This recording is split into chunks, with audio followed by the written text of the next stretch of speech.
जिनका हमारे नेता का विजन है बिहार फर्स्ट बिहारी फर्स्ट। हम उनके विजन को ही आगे बढ़ा रहे हैं। हम बिहारियों को आगे रखना चाहते हैं, उनके हितों को आगे रखना चाहते हैं। नशाबंदी जो भी मुख्यमंत्री जी की एक बड़ी उपलब्धि भी हम कहेंगे, सरकार की उपलब्धि, उन्होंने बिहार में नशाबंदी लागू किया।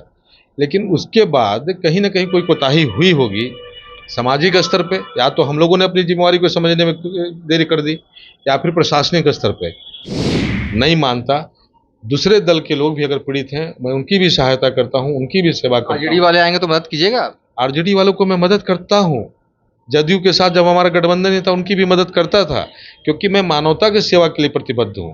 और हमारे नेता जब बात करते हैं तो कभी भी किसी दल की बात नहीं करते, वो बिहारियों की बात करते हैं, बिहार वासियों की पीड़ा की बात करते हैं। तो यहाँ हर व्यक्ति, चाहे वो किसी दल से जुड़ा हो, वह उसका व्यक्तिगत चॉइस हो सकता है, लेकिन मानव के तौर पर उसकी सेवा करना यह मेरा व्यक्तिगत चॉइस। नमस्कार, मैं हूं देवांशु, आप देख रहे हैं न्यूज़ फॉर नेशन। वैसे तो बिहार में शराबबंदी है, लेकिन शराबबंदी की वजह से सूखा नशा में जो है यहाँ बिक्री जो है वो इजाफा हुआ। इस वक्त हम बिहार के दाऊद नगर में मौजूद हैं। सबसे पहले ये तस्वीरें देखिए जो पैच कर रहे हैं, ये एक जुलूस की तस्वीरें है जो कि आज दाऊद नगर की सड़कों पर देखने को मिली।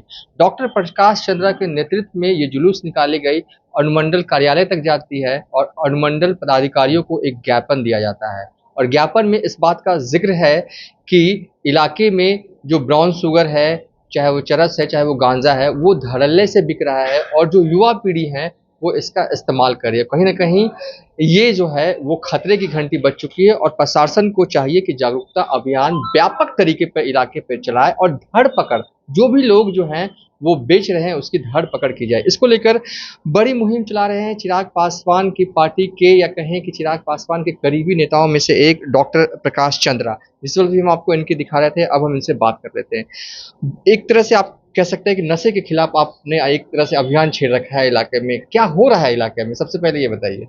सबसे पहले तो मैं न्यूज़ फॉर नेशन के सभी दर्शकों को बधाई देते हुए यह बात स्पष्ट करना चाहता हूं कि हमारे नेता आदरणीय चिराग पासवान जी, जो भारत सरकार में मंत्री भी हैं और हम एनडीए के घटक भी हैं, जिनका हमारे नेता का विजन है बिहार फर्स्ट बिहारी फर्स्ट। हम उनके विजन को ही आगे बढ़ा रहे हैं। हम बिहारियों को आगे रखना चाहते हैं, उनके हितों को आगे रखना चाहते हैं। नशाबंदी जो भी मुख्यमंत्री जी की एक बड़ी उपलब्धि भी हम कहेंगे, सरकार की उपलब्धि, उन्होंने बिहार में नशाबंदी लागू किया। लेकिन उसके बाद कहीं ना कहीं कोई कोताही हुई होगी सामाजिक स्तर पे, या तो हम लोगों ने अपनी जिम्मेवारी को समझने में देरी कर दी, या फिर प्रशासनिक स्तर पे नशे के अन्य विकल्प के रूप में जो इस्तेमाल किए जा रहे हैं वो काफ़ी खतरनाक हैं। समाज में ड्रग्स, ये पूरे बिहार की समस्या है, ये सिर्फ औरंगाबाद जिले की समस्या नहीं है।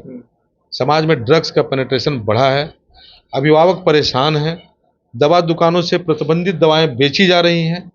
और मेरे पास अभिभावकों का एक प्रतिनिधिमंडल आकर के मिला, उन्होंने मुझसे अनुरोध किया कि आप सिर्फ न लोजपा रामविलास के प्रदेश उपाध्यक्ष हैं, बल्कि आपका संगठन हैंड्स ऑफ प्रकाश चंद्रा जो लगातार जनसेवा का कार्य करता है और आप जन सरोकार से जुड़े रहते हैं, तो हम लोग आपके ऊपर, वो विभिन्न दल के लोग थे जो मेरे पास आए, हम लोग आपके कंधे पे जिम्मेवारी डालते हैं कि लोगों में जागरूकता फैलाएं।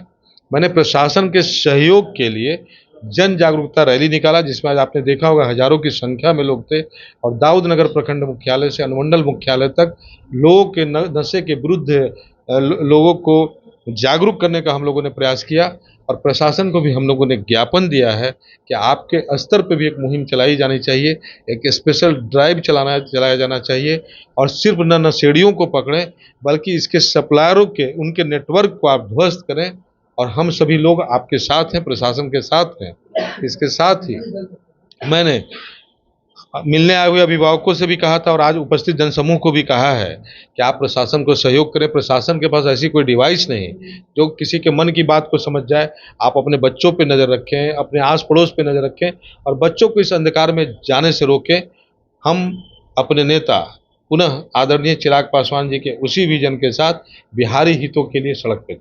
ये मतलब कि इन दिनों बढ़ा है कि पहले से बढ़ा हुआ था, ये जानना जरूरी है, क्योंकि ये टाइमिंग को लेकर भी एक है कि अभी क्यों कर रहे हैं, क्या चुनाव अगले साल है इसलिए अभी से माहौल बनाने की कोशिश है? आपको मैं बता दूं कि मैं हैंड्स ऑफ प्रकाश चंद्रा और लोजपा रामविलास के माध्यम से अब तक हजारों परिवारों का श्राद्ध कराया है, उसका रिकॉर्ड है मेरे पास और जिले के लोग गवाह हैं।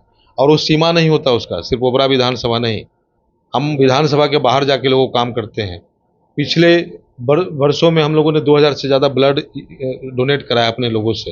हैंड्स ऑफ प्रकाश चंद्रा के 22,000 युवा हमेशा इस दिशा में प्रयासरत रहते हैं। शैक्षणिक सुधार के लिए बिहार में या अपने क्षेत्र के लोगों में शिक्षा के प्रति जागरूकता पैदा करने के लिए बराबर मेरे द्वारा प्रतियोगी परीक्षाएं आयोजित की जाती हैं। मैट्रिक इंटर के जो सफल प्रतिभागी हैं और जो लोग अच्छा रिजल्ट लाते हैं उन लोगों को लैपटॉप वगैरह इत्यादि हम लोग फ्री में देते हैं। इसके अतिरिक्त कहीं भी आगलगी की घटना हो उसमें भी सक्रिय रहते हैं। चूँकि अभिभावकों का एक समूह आकर के मेरे से मिला, मेरा ध्यान आकृष्ट हुआ और दैनिक जागरण के द्वारा भी एक मुहिम चलाया जा रहा था नशे के विरुद्ध लगातार, तो उसको पढ़ करके मुझे लगा कि हमें भी सिर्फ राजनीतिक जिम्मेवारी नहीं बल्कि सामाजिक जिम्मेवारी को भी समझना चाहिए। क्योंकि मैं तो राजनीति में इसलिए नहीं आया कि मुझे सत्ता चाहिए, मैं राजनीति में आया हूँ समाज सेवा के लिए। इसीलिए मैं दल की दीवार को भी नहीं मानता। दूसरे दल के लोग भी अगर पीड़ित हैं मैं उनकी भी सहायता करता हूं, उनकी भी सेवा करता हूं। आरजेडी वाले आएंगे तो मदद कीजिएगा? आरजेडी वालों को मैं मदद करता हूं। जदयू के साथ जब हमारा गठबंधन नहीं था उनकी भी मदद करता था, क्योंकि मैं मानवता की सेवा के लिए प्रतिबद्ध हूं। और हमारे नेता जब बात करते हैं तो कभी भी किसी दल की बात नहीं करते, तो बिहारियों की बात करते हैं, बिहार वासियों की पीड़ा की बात करते हैं। यहाँ हर व्यक्ति चाहे वो किसी दल से जुड़ा हो, वह उसका व्यक्तिगत चॉइस हो सकता है, लेकिन मानव के तौर पर उसकी सेवा करना यह मेरा व्यक्तिगत चॉइस है। बिल्कुल। देखिए, सामाजिक कार्य जैसा कि आपने जिक्र किया, आप करते भी हैं, आपके फेसबुक प्रोफाइल पर नज़र भी आता है। लेकिन क्योंकि अब अगले साल चुनाव होने हैं, उसकी तैयारियां भी आप कर रहे हैं अभी से कि क्या कहेंगे इसमें? आपको मैं बता रहा हूँ, नेताओं का यह फितरत होता है, कोई चुनाव के समय नजर आते हैं, जनता की शिकायत होती है। लेकिन मैंने कहा था जब मैं चुनाव भी लड़ रहा था कि आपका बेटा था, 22 साल से आपके बीच हूँ, आगे भी आपके बीच रहूँगा। जनता को ढूंढना नहीं पड़ता, मैं स्वयं उनको ढूंढ के पहुँच जाता हूँ।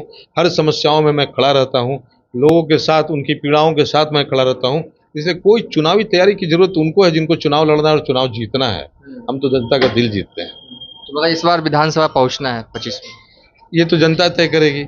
और आप जानते हैं कि बिहार में जो जातीय व्यवस्था है, समीकरण तय करता है, योग्यता रखी रह जाती है और समीकरण से वो लोग पहुंच जाते हैं जो न इस क्षेत्र के होते हैं, जो क्षेत्र में दिखते नहीं हैं, जिनको लोग 5 साल गाली देते हैं और फिर जाति के नाम पर उसको वोट देते हैं। हम इन सब चीज़ों में विश्वास नहीं करते, हम अपने काम पे विश्वास करते हैं। एक आखिरी सवाल, चिराग पासवान की पार्टी में है, उपाध्यक्ष के पद पर हैं आप। चिराग पासवान की पार्टी इन दिनों एनडीए में है और एनडीए की ही सरकार है।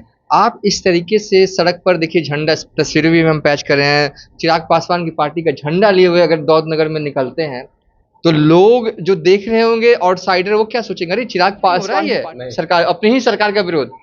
यहाँ के लोग जानते हैं कि प्रकाश चंद्रा हमेशा सकारात्मक सोच रखते हैं। उनको पता है वो किसी का विरोध नहीं करते, वो सिर्फ सकारात्मक बातें करते हैं। और सच में बताऊं, आप मेरा एक इंटरव्यू ढूंढ करके लाइए जिसमें मैंने किसी अपने प्रतिद्वंदी का भी, प्रतिद्वंदी दल तो छोड़ दीजिए, प्रतिद्वंदी उम्मीदवार का भी मैं आलोचना नहीं करता। अभी बहुत मीठा आलोचना इसको कह सकते हैं कि बिना नाम लिए हुए इस तरीके से बोलकर निकल गए कि समझने वाला ही समझेगा और नहीं समझने वाला तो कभी नहीं समझेगा। नहीं, ऐसा नहीं है। मैं तो तथ्य के बारे में आपसे बता रहा था, क्योंकि आपने छेड़ा है तो मुझे कुछ तो कहना पड़ेगा ना। तो मैं तथ्यों की बात आपसे कर रहा था, मैं किसी की आलोचना नहीं करता, मैं काम में विश्वास करता हूँ। और मुझे पता है कि कोई व्यक्ति सत्ता में होकर भी वो प्रतिष्ठा हासिल नहीं कर सकता जो जनता के प्यार और समर्थन से मुझे मिलता है। एक आखिरी सवाल होगा कि आप ज़्यादातर वक्त दौलतनगर में ही रहते हैं, मौका मिला, बड़ा मौका मिला तो आप क्या करना चाहते हैं इलाके के लिए? आपके विजन में होगा ना कि अच्छा 10 साल बाद ही सही, अगर मुझे मौका मिला तो ये इलाके के लिए करूंगा, क्योंकि आप सबसे ज़्यादा यहाँ रहते हैं और कई सामाजिक कार्य को तो अपनी गिनती भी देखिए, शिक्षण संस्थान यहाँ बहुत हैं, शिक्षा के क्षेत्र में हमारा क्षेत्र आगे है, लेकिन बावजूद उसके शैक्षणिक संस्थानों की और भी ज़रूरत है, खासकर ओबरा के इलाके में। दूसरी बात, हॉस्पिटल जैसे पीएससी सेंटर है, पीएससी सेंटर को और ही भी ज़्यादा अच्छा ऑपरेशनल बनाने की ज़रूरत है। लोगों तक चिकित्सा सुविधाएं मिले, सरकारी योजनाओं का लाभ लोगों तक पहुँचे। योजनाओं की जानकारी देने का कार्य पंचायत स्तरीय लोगों का होता है, नहीं है। हम उसे और लोगों तक, योजनाओं को उनके द्वार तक पहुंचाने की कोशिश करेंगे। आज भी हमारा क्षेत्र, अब जब गाँव में जाएंगे, बहुत सारा क्षेत्र है जहाँ पे सड़क की समस्या है और आज भी इस युग में भी सड़क की स्थिति बदतर है। जब हम सत्ता में आएंगे तो सड़क नेटवर्क इतना मजबूत कर देंगे कि यह क्षेत्र अपने सड़क नेटवर्क के कारण जाना जाएगा। तीसरी बात कि यहाँ के लोगों की एक आकांक्षा है कि दाऊदनगर भी जिला बने। तो अगर मैं जिस दिन मुझे पावर मिला, दाऊदनगर को जिला बनाने के लिए हर संभव प्रयास करूंगा, क्योंकि मुझे लगता है कि कम बेसी यहाँ के जो भी लोग हैं, जो चुनाव जीतते आ रहे हैं, कभी न कभी सत्ता में रहे हैं, लोगों उन्होंने कभी पहल नहीं किया। चुनाव के पहले लोग वादा करते हैं, वादा के बाद भूल जाते हैं, इवन पब्लिक को भी भूल जाता है, और इसको मैं क्यों बोलूँगा, पब्लिक ही बताएगी। लेकिन मैं तो लोगों के ज़हन में रहता हूँ, उनके दिल में रहता हूँ, और लोगों के साथ होने के कारण मुझे यहाँ की छोटी से छोटी समस्याओं का पता होता है। अधिकारियों तक लोगों का, सभी लोगों का पहुंच नहीं होता है। हम लोग उसका एक सेतु बनते हैं ताकि उनका काम हो सके। हमारे यहाँ भूमि विवाद बहुत ज़बरदस्त है। मुख्यमंत्री जी अभी सर्वे करा रहे हैं। हम चाहेंगे, अभी भी हम चाहेंगे कि उसका अच्छे से निष्पादन हो सके सर्वे का, और हमारे यहाँ का भू विवाद घटे। जातीय खाई भूत पाटा गया है इस क्षेत्र को। आज भी आप देखते होंगे, किसी व्यक्ति ने, अगर किसी व्यक्ति के साथ भी मतभेद होता है तो उसको जातीय लड़ाई का लोग रंग देना चाहते हैं, क्योंकि उनका वजूद उस जाति से ही है, उनका अपना कार्य कोई वजूद नहीं है। तो हम चाहेंगे कि हम अपने कार्यों से जो सबसे महत्वपूर्ण काम करेंगे, इसको आप नोट कर लीजिए, इस क्षेत्र से जातीय भेदभाव को मिटा देंगे। मध्य बिहार जो जातीय हिंसा का केंद्र रहा है, इस क्षेत्र से जातीय मतभेद को मिटाएंगे और अधिक संख्य लोग जाति पाति करना भूल जाएंगे।